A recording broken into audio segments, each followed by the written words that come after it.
Olá, tudo bem? Bem-vindo ao Filhos em Foco.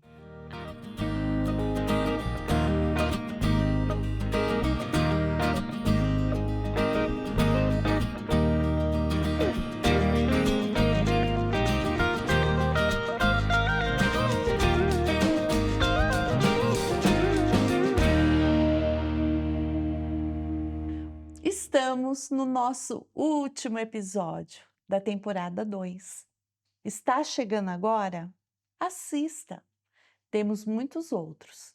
Está chegando no finalzinho, mas eu tenho certeza que você pode acessar novamente, rever, conversar com amigos, conversar com especialistas sobre todas as temáticas que abordamos. Legal isso, né? E se você não acessou ali na descrição do vídeo o nosso link, vai lá e acesse. Você vai perceber que temos alguns prêmios para você, alguns brindes, materiais escolares, uniformes. Quem sabe você não ganha? Neste último episódio, parece que a gente vai assim fazer um apanhado de tudo aquilo que conversamos. Porque eu tenho certeza que se você assistiu todos os episódios, você tem algo no seu coração. E sabe qual é o tema? Como me aproximar do meu filho, como me aproximar da criança, do adolescente que eu sou responsável. Olha que interessante, algo muito importante. E temos aqui para conversar ela, a Dilene. A Dilene é especialista em família, terapeuta, ela é psicóloga e mestre, gente, mestre em psicologia. Olha que bênção! E nós vamos conversar um pouquinho sobre este tema importantíssimo. Dilene, eu atendo às vezes alguns casais, algumas famílias, alguns responsáveis, muito preocupados. Um dia, uma me disse: meu filho é filho do quarto, ele não sai, eu tenho dificuldade de me comunicar com ele.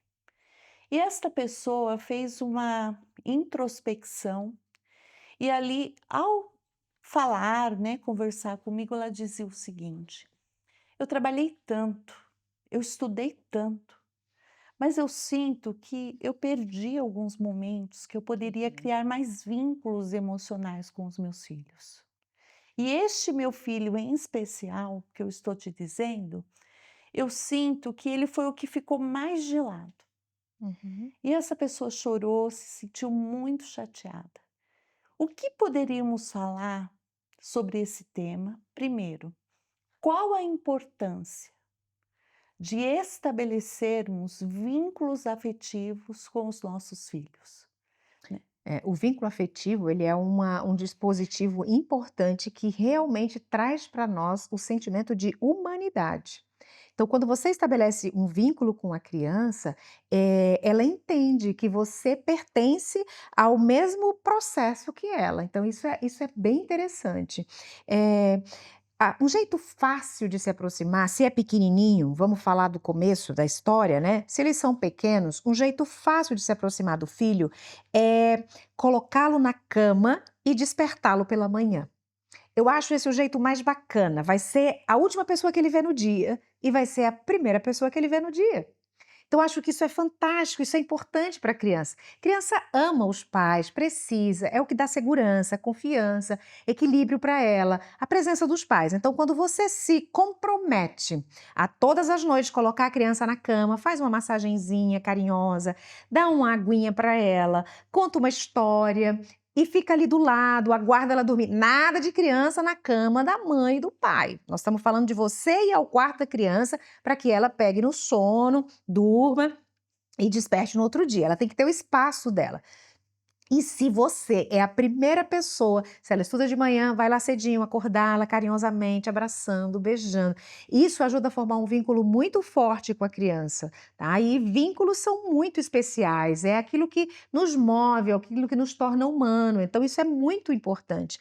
Você dá um bom dia, você dá um beijo, o humor da criança será outro. Ah, mas eu trabalho, eu não posso, eu não consigo acordar. Então você consegue pôr na cama ou despertar, reveza com o pai põe um dia, a mãe põe outro dia, faz esse revezamento que eu acredito isso vai ser muito importante na formação do vínculo, e isso aproxima muito o pai, a criança do seu pai, da sua mãe no caso, né. Então eu acredito que esse é um fator que favorece.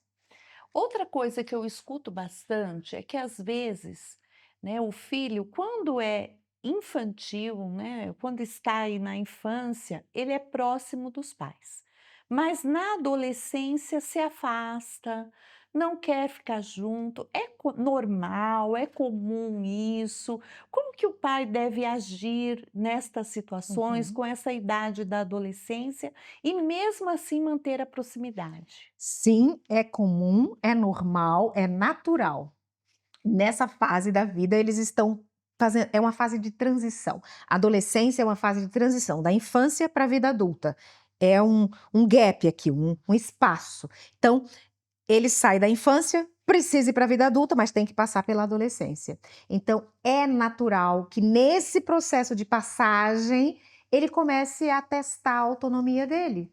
Ele comece a testar a hierarquia, né? Quem é que manda, quem é que faz, quem obedece, como é que funciona. Então, ele vai querendo ter essa autonomia. Deixa que eu resolvo, deixa que eu faço isso. E se os pais não tomarem, não é conhecimento, que os pais sabem, mas se os pais não estiverem atentos de que houve uma fase, houve uma mudança de ciclo no processo dos filhos, eles vão continuar sendo pais de criança, sabe? Querendo levar o menino para a escola, querendo levar lanchinho às 3 da tarde, indo lá para conversar com a professora. E nessa fase da adolescência, a criança ou adolescente, ele precisa resolver as questões dele. Claro, com o apoio dos pais. Os pais ficam ali a alguns metros de distância, olhando para qualquer socorro ser prestado. Mas os pais precisam dar essa autonomia para eles. Isso é importante na adolescência. Então, como o pai se aproxima do filho? Sendo esse apoio. Na adolescência, ele não tem que fazer pelo filho, ele tem que ser o apoio que o filho encontra. O filho vai poder contar com os pais sempre, sempre e de qualquer modo. Mesmo quando ele faz uma coisa que não devia, não é o pai concordando com o que ele fez, mas é o pai estando ao lado dele para sofrer as consequências daquilo que ele fez. Ele saber que o pai está ali, independente se aquilo é bom, agradável, não é agradável, mas eu posso contar com meu pai. Meu pai está aqui comigo. Meu pai está junto, minha mãe está junto. Então, esse é o ficar perto, é não ficar com aquelas falas que eu se ouvia muito antigamente, né?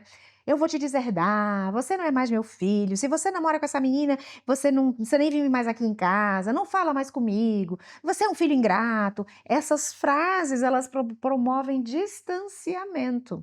E não é isso que a gente quer. A gente quer proximidade. Filho, eu não concordo com o que você fez, me chamaram na escola, você vai ser suspenso. Isso dói meu coração. Não eduquei você para isso, filho. Eu tô sem saber o que fazer, mas olha, filho, eu amo você a despeito do que você faz. Eu tô aqui com você. Vai ser um período difícil, o período da suspensão, o período desse problema, mas eu tô junto. Em casa você vai precisar fazer isso e isso, porque você não vai ficar sem fazer nada. Então, a correção, o limite, vem, mas ele sabe que eu tô ali com ele. Ele sabe que eu tô junto para o que der e vier. Isso é importante. Dilene, você traz para a nossa conversa a importância de palavras assertivas, frases assertivas, não fazer ameaça. E sobre a escuta ativa, aquela escuta inteligente. Às vezes, né, demorou tanto para se abrir, aí o adolescente consegue começar a falar. Como Uhum. que deve ser essa escuta quando este adolescente quer se abrir, Uhum. começa a falar de um assunto que às vezes não é agradável para o pai. Sim, causa ansiedade, né, por isso às Causa. vezes os pais começam a atropelar a Uhum. fala.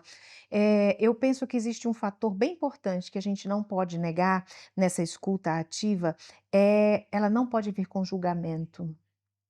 Isso detona a comunicação entre pai e filho. Isso afasta o adolescente do pai. Quando o pai elabora um julgamento diante daquilo que ele está ouvindo do filho. E muitas vezes ele fala: Mas no meu tempo eu nunca vi isso acontecer. Os tempos são outros, pais. O tempo é outro, a época é outra. Não existiam essas interferências que hoje existem na época que você era jovem, na época que você era adolescente. Você precisa ter essa compreensão da realidade hoje do teu filho enfrenta pressões, ele enfrenta coisas muito diferentes das que você enfrentou no passado. Então, escute sem julgar. Olha que coisa mais deliciosa na vida é você ser capaz de ser ouvido sem a pessoa te dar um veredito, sabe? Simplesmente te acolher. Você fala, às vezes a fala, ela é momentânea, é uma elaboração mental. Eu estou só construindo aqui dentro, saio falando, nunca vou fazer aquilo, né? É só para eu poder encaixar, colocar cada coisa no seu arquivo direito, porque está confuso para mim.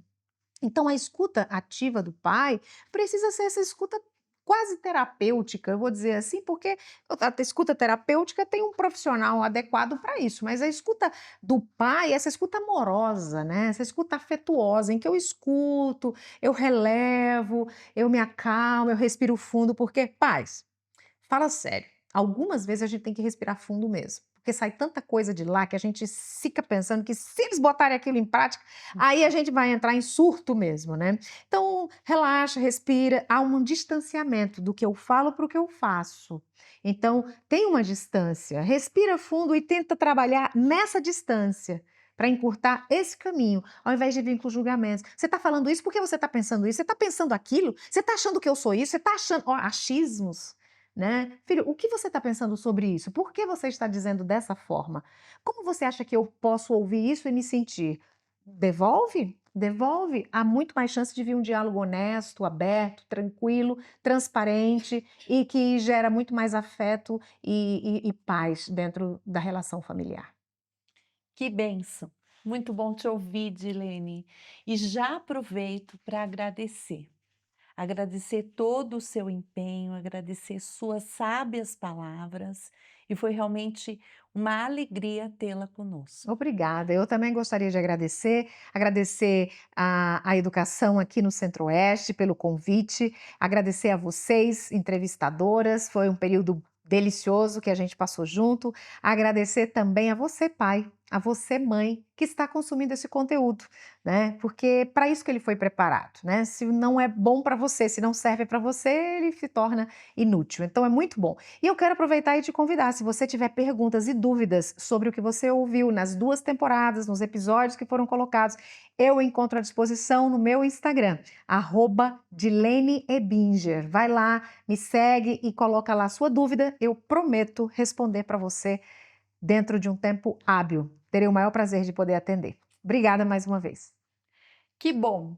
Terminamos esta edição do Filhos em Foco. E você, pai, percebeu quantas coisas nós aprendemos nesta edição do Filhos em Foco? Foram 2 temporadas, tantos temas importantes. Talvez em algum momento você ficou pensativo: "Nossa, isso eu preciso melhorar". Mas talvez em outro momento você fez ali um risco e disse: "Isso eu estou bem, isso eu estou dando conta". Porque educar é brilhante, é maravilhoso, é algo que realmente nos deixa muito felizes, e a educação adventista ela é tua parceira.